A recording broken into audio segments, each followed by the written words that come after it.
私は今、栃木県の林道にいます。この人気のない林道を進んだ先に、江戸時代から続く温泉宿、寺山高専があるそうです。もちろん山奥なので電波は届きません。たまにはスマホから離れる一日も良さそうだなってことで、宿を予約してみました。寺山高専は4区でしか行けない秘境宿と紹介されていたので、ワクワクしながら宿を探しています。林道を抜けると宿が見えてきました。今日は私一人で他のお客さんはいないそうです。寺山高専着きました。いつも食べる旅館に立ち寄るときは節約のために素泊まりしてますが、ここの宿は2食付きで8500円。今回は贅沢をして食事付きにしてみました。ここの高専は鉄分たっぷりで赤茶色の湯が楽しめるそうです。人生初の高専、楽しみです。お風呂がドアを入って右手に2つ並んでいます。で、お風呂がぬるいなと思った時にはこの懐かしい匂いと音、おばあちゃんの家を思い出します。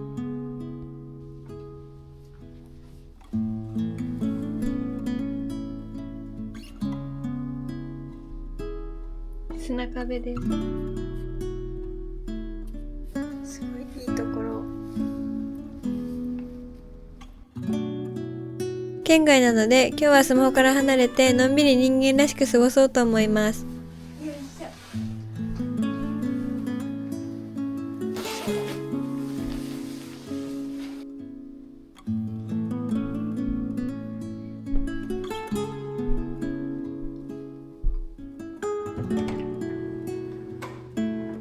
湯船は小さく一人用で鉄分を多く含んだ光線のいい香りがしますよ。楽しみ。いやー気持ちいい。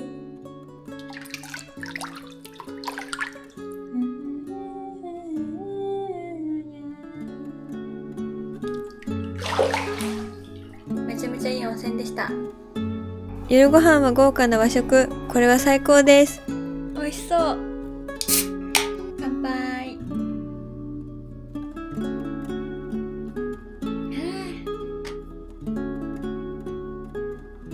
まい。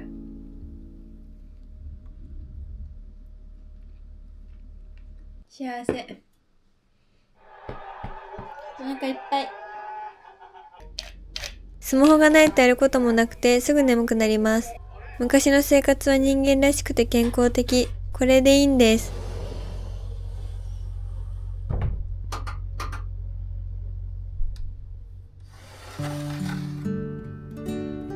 なんと起きたら雪景色です。日本建築に雪景色、素晴らしいです。朝ごはんです。めっちゃ健康的。朝ごはんも野菜たっぷりで健康的です。自家栽培でこだわりの無農薬野菜なんだそうですよ。何度も言います。これで8500円なんです。ありがとうございました。おかみさんがとてもいい方で、寺山高専の歴史をたくさん話してくれました。160年前から続く趣のある高専宿、最高でした。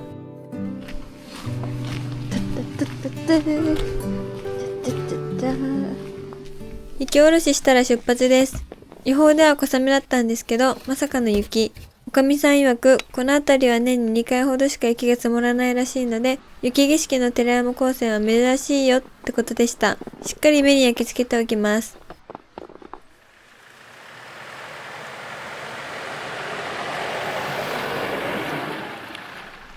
今日は栃木県那須町のキャンプ場を目指します。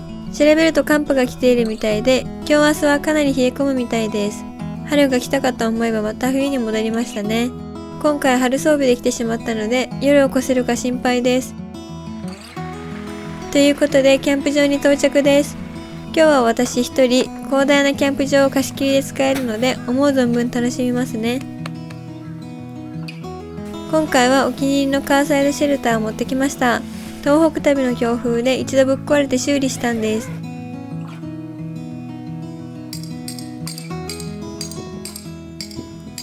ドーム型のタープなので撮影簡単。車の隣に一部屋追加されるイメージです。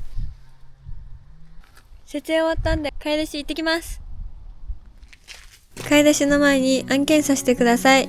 今回は ADO のエア20ウルトラを紹介します。私の動画でたまに出てくる水色の自転車の進化版です。ざっくり特徴を紹介しますね。電動アシストのモリモリ鬼トルクで坂道スイスイ。ロック機構付きのサスペンションでオフロードもスイスイ。カーボンベルトで3万キロメンテナンスフリー。油いらずで汚れません。手間いらずで錆びません。贅沢 LED 灯火で夜間安全。視認性よし。折りたたみコンパクトで持ち運びよし。旧型でも十分高性能だったんですけど、新型になってさらに強化されました。強化ポイント3つ。自動変速ギアが2速から3速に増えました。低速ギアのトルクとスタート時のパワーが強化されたので発進楽々。そしてこのパネルからスポーツモードに入れられるようになりました。これは便利。色は2色展開。ポーラーブルーも可愛いんですけど、今回はグレーを選びました。次は個人的エアー20ウルトラのお気に入りポイントを紹介します。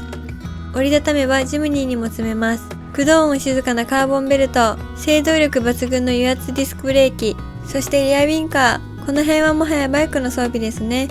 それじゃあさっさと乗りたいので、性能を試しながら買い出し行ってきます。買い出し。とりあえず舗装された道は快適です。エコモードとスポーツモードがあるんですけど、よっぽどきつい坂じゃなければエコモードで十分です。ということで、スポーツモードを活かせそうな坂を探してきました。スポーツモードだと発進から余裕。感覚としては普通の自転車で平坦な道を走るよりも軽いイメージ。9割はエコで十分。その辺の坂なら澄ました顔でスイスイ登れます。スポーツを使うシーンはほとんどなさそうです。ある程度乗り回したので、このまま買い出し行こうとスーパー探していたんですけど、なんと手ぶらで参加できるサバゲーフィールドの看板がありました。電話してみると、スタッフとサバゲーするのでもよければ来てくださいねってことだったので、向かいます。説明を受けて早速遊んできます。装備はレンタルしました。アサルトライフルも借りましたよ。4キロぐらいあるそうでずっしり重たいです。サバゲーのルールは簡単。この広大な敷地の中で敵を探して BB 弾を当てれば勝ちですよ。フィールドを走り回るのもあり、芋ってチキン戦法をするのもありです。私は運動したいので戦場を駆け巡ります。1対1だとなかなか遭遇しないので緊張感があります。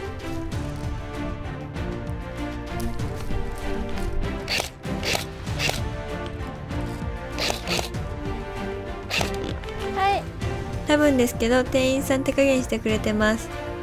定点カメラにドローン飛ばしてたんですけど、動きも格好もシュールです。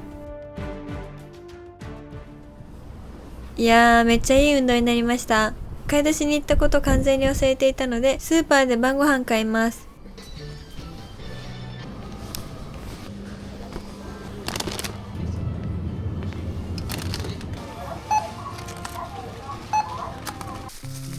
無事拠点に帰ってきました。チェリレビューにサバゲーに買い出し、もっと計画的に行動しろと言いたくなりますね。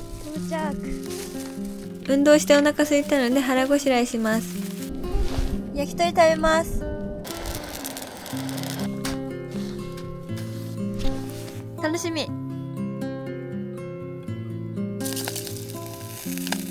うわ、いい匂い。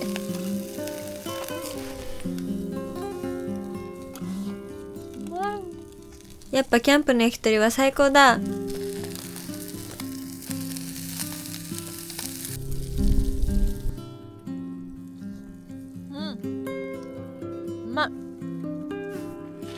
調べてみるとこの辺の温泉はどこも閉まるのが早いみたいです。サバゲー楽しすぎていい時間になってしまったので早いうちに温泉行ってきます。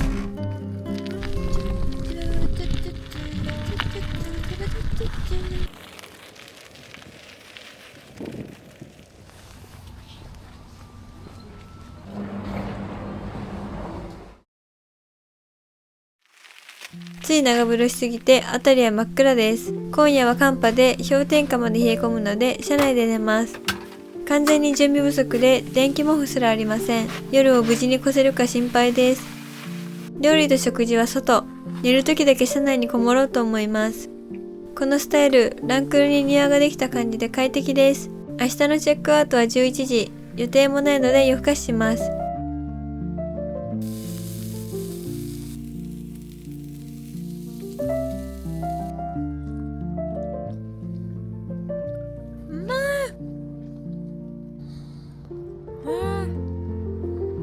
これだ。ちょっと風が強すぎるので避難します。よいしょ。こ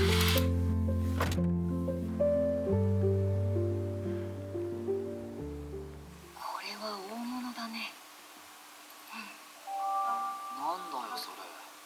綺麗な石だな。はい。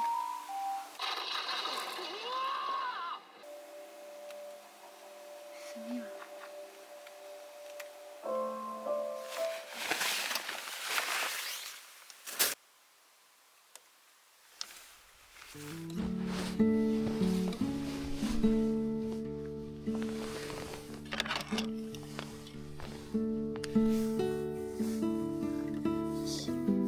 おはようございます。近くに美味しいパン屋さんがあるみたいなので、朝ごはん買いに行ってきます。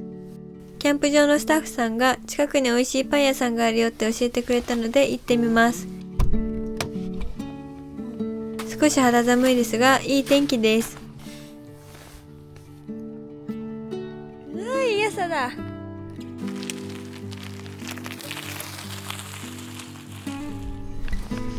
お店の名前はペニーレイン。どうやら有名なパン屋さんみたいで、平日の早朝にもかかわらず混んでましたよ。どれも美味しそうで爆買い。爆買い。今日は朝昼晩パン食べます。うまい。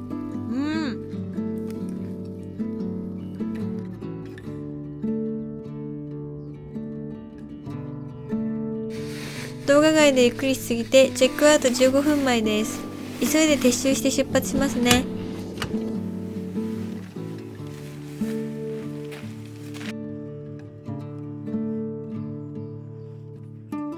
今回は山奥の趣ある秘境宿にキャンプ、サバゲーと完全に私の趣味会でしたが、最後まで見てくれてありがとうございました。秘境宿探しの旅とかも面白そうですね。よかったらまた見てくださいね。じゃあまたねー。